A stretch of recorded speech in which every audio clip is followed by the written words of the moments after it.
Thank you, Mr. Chair. I won't take the full 5 minutes, but just wanted to make a couple of points. I'm a strong supporter and was the reauthorization of the Voting Rights Act.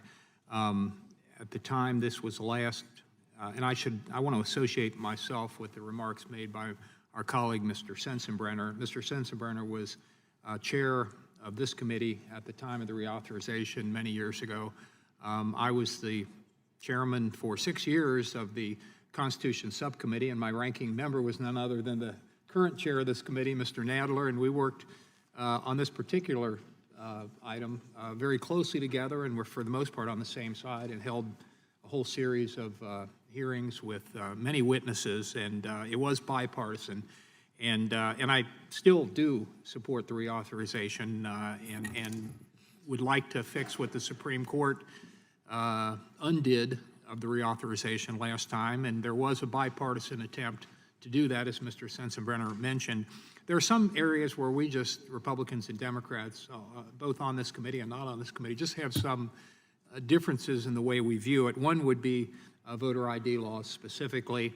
I think a lot of my colleagues on the other side of the aisle consider them for the most part to be discriminatory and a way to keep people from voting, and I'm not saying that that never happens, but in general, I'm supportive of voting rights law, voter ID laws. We actually have them in my state in Ohio, where you have to either show a driver's license or some other thing. We have to do it. It works very well in Ohio, and I think it's important that we make sure in our elections that the elections are secure, that a person votes one time in one place, and that person is who he or she purports to be, and not somebody else.